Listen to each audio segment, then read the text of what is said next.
aspirations, that is focused on the future. I call the honourable member Grant Robertson. Thank you very much, Mr. Speaker. This is a broken, shonky, incompetent, out-of-touch government, so distracted by scandal and cronyism and its own mismanagement that it's missing in action on providing any economic leadership for this country, on addressing any of the underlying issues that this country has.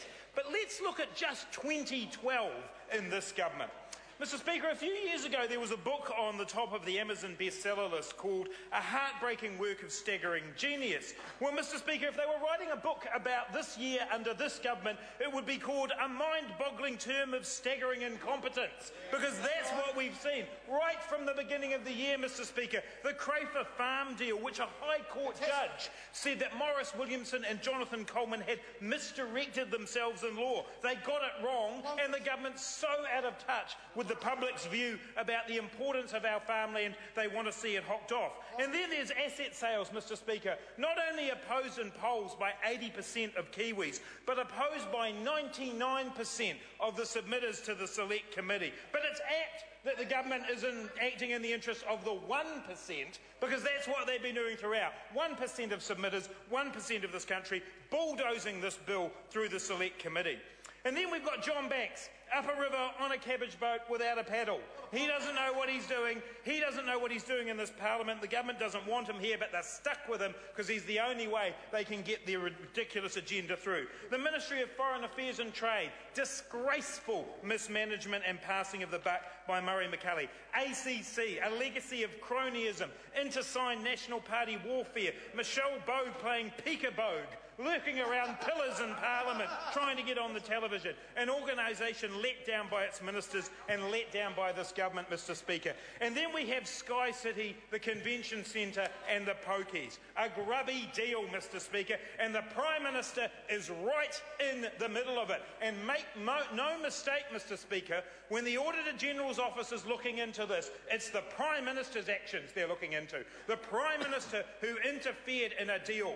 The Prime Minister who got in front of other bidders and said, forget about it, I've got a deal for you with Sky City. There's dinners, there's all sorts of things in this, Mr. Speaker, when the Auditor General gets into it. But make no mistake, this is the Prime Minister, a dodgy deal, and this is what the Auditor General will be looking at.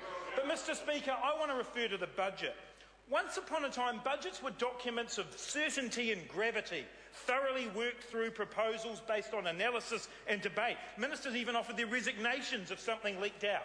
Well, look at this national government and its budgets. It seems to see them as a cross between a Sunday newspaper horoscope and some kind of policy dragon's den, where half-baked ideas are pitched to an unwitting New Zealand public who are forced to protest and threaten before the would-be policy dreamer backs off and admits their idea would never have floated in the first place.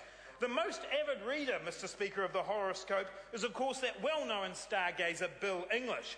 I actually half expected his budget to begin with, the presence of Jupiter, planet of joy and happiness in our sign, indicates 140,000 extra jobs and enables a totally unrealistic growth forecast. Go for it. But no, Mr. Speaker, what we had once again was the budget coming from Bill English, where we fail to meet our growth targets, where the numbers are wrong, and then the final indignity, Mr. Speaker, in this budget, a core proposal in education that is ditched after 2 weeks. The government had a crack at pitching their idea to the public before ditching it and leaving a huge hole in the books, and not to mention a bizarre belief that the Prime Minister holds to this day, that teacher professional development is only possible with class size increases. He's the only person making the causal link. He's the only person who thinks that New Zealand children don't deserve quality teachers unless we cram more children into the classes. He's wrong. It's not just a political mistake, Mr. Speaker, it's a mistake, and this government should admit that. If this government was putting an ad in the personal columns, Mr. Speaker, it would say, hopeless policy seeking incompetent management, long-term relationship assured. That's what we're seeing from this government. And the only real plan this government has now is to adopt a new strategy, WWPD. What would Paula Rebstock do? That's the strategy from this government. That's the person that this government turns to, Mr Speaker, when they're trying to come up with a plan because they don't have one of their own. There is no strategy to grow the economy from this government, Mr Speaker. The only strategy for actually doing something about the economy is coming from this side of the House. We know that to invest in our future, we need to support education. We need to support a clean, green, clever, innovative economy. This government can't do it. I call the honourable member Nikki Wagner. With all the conflict and economic